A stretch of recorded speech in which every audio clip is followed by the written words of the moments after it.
and chicken broth, and then you rotate the turkey every 30 minutes, baste it. Stuffing is the box stuffing, and then you season it with Mrs. Dash. You season it with onion powder, seasoning salt, not Lawry's, light salt, Lite, Morton's, pepper, light on the pepper, and then you want to finish it off with like some garnish, okay? Not the celery stuff, but some garnish, okay? So you do that until golden brown. The stuffing, it's every cornbread box. Jiffy's is okay. You want to use 3 eggs. You want to chop up your celery really thin. You want to use celery seasonings by Perfect Pinch. You want to use salt, Lite, and you want to use pepper, okay? Then you put in bread. You toast it or you grill it on the skillet, and make sure garlic, and make sure you see the little toasted lines, grill lines, and then you put that all in there. You mix it with the chicken broth, and then you pat it down, and then you put it around the turkey, and then that gets cooked as well for 4 hours, okay? So then you have the sweet potato pie. You put in the cinnamon, the nutmeg, the brown sugar, the honey, and then you put in regular sugar and powdered sugar. You boil the sweet potatoes for about 30 minutes, and then you peel them off. You do not cut. You use I Can't Believe It's Not butter, as well as country crock for the sweet potatoes, and you put it on your turkey, okay, before and during, if it needs it between basting or when you're basting it. You have the glory greens, the collard greens, then you have regular greens. You pick those, you put them in salt for about 5 minutes, then you put them in the pot, you put a lid over it, you bring it up to about a 6, you take it back down to about a 5.5, and then a 4. Then it starts boiling. Don't put your greens in there until the pot starts boiling. That goes for all things that goes in the pot. Okay, season it with seasoning salt or whatever you want to season it with. And then the apple pie, what you do is you put in applesauce, green apples, yellow apples, and then you put cinnamon, and then you put a little bit of you want to put a little bit of I'm going to say blueberry pancake sauce and strawberry pancake sauce. You whip it up in there, and then you put your finger on the pie crust, and then over it you slash it in 1-inch slashes, lines, and then you put it on your pie horizontally and vertically, and so you got that. And then you put it in the oven for about an hour. You take it out and let it sit for 25 minutes. If it's a Mrs. Smith pie, pop it in there 45 minutes. Wait until it's brown, a little bit of white on there. Make sure it's crumb, and then you let it sit for about 20 minutes. The macaroni and cheese, you use Velveeta. What you do is you take your noodles, you make one layer, you put your Velveeta slices, a little bit thicker than Kraft slices, all over equally over the first layer. Then you put shredded cheese Sargento. Then you put your cheddar. You do that, repeat it 2 stacks, and then on the top of your macaroni and cheese, you want to put sharp cheddar on there only, and you want to do it for about an hour. And then let it sit for a whole 30 minutes before you cut it open the Velveeta, before you cut open the macaroni and cheese. Okay, the crusted biscuits, what you do is you make them real sticky, put a little bit of water in there, maybe like a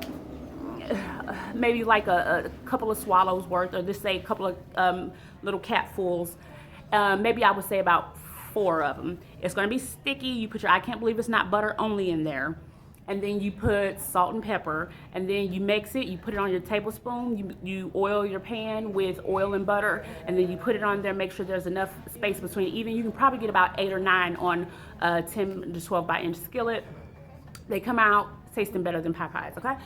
So then with your chicken, you want to use Mrs. Dash. You want to use Grill Mates, seasoning salt, onion powder, Morton's, and then I would say you want to use a little bit of Jamaican jerk, but you have to watch it with the Jamaican jerk. You have to use just a couple of pinches, and you want to use a rub seasoning, rub it all over your chicken.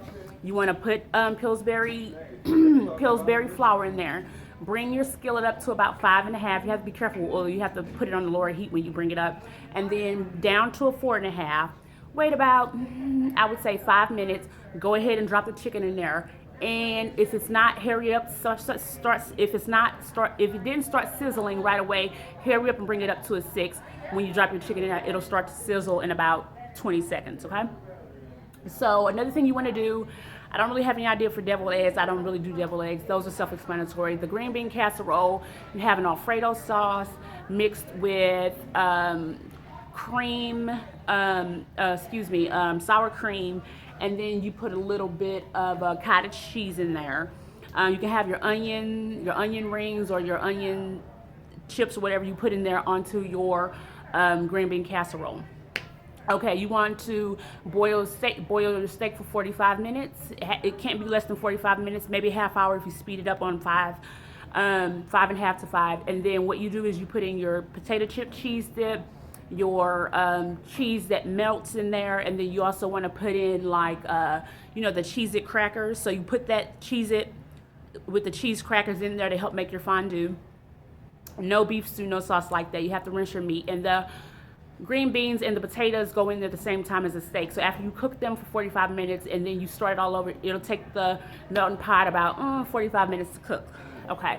Last but not least, where we at? The cakes is Betty Crocker. It's 6 eggs per box. It's 3 tablespoons. I can't believe it's not butter. It's 2 tablespoons of country crock. It's no milk. You can put whipped icing cream or Hershey's cookies and cream. You use about a cup, maybe a cup and a tablespoon worth of water, and then you mix it. You whip it really good. You put it in the oven in about 25 minutes. You'll see a little hole that's indented in there. That means it'll be done in about 7 minutes. So when you put your fork in the cake, then you know it's completely done because you shouldn't have anything on the fork. Okay. So those are my recipes. I gotta go. I hope I covered everything. Mashed potatoes is Bob Evans, or you can just peel your mashed potatoes after you boil them, and then you put your garlic and all your seasonings in there, and then you put a dollop of daisy, and then you put in your gravy. Make sure the potatoes are really thick this year. Don't put too much potato spuds in there. You want to mix it so it's really good and whipped and thick and nice, okay? So with your gravy, you put vegetable oil, enough to layer, just to coat the skillet. You put drops of Pillsbury flour in, or gold medal, a little bit at a time, like maybe a third of a teaspoon at a time, and you whisk it at the same time, or whip it with a spoon at the same time that the skillet gets hot on 4 or 5.5. No more, put it right at 5, that should do it. And then you whisk it, and then you add a little oil, and you add a little flour, and you put some onions in there.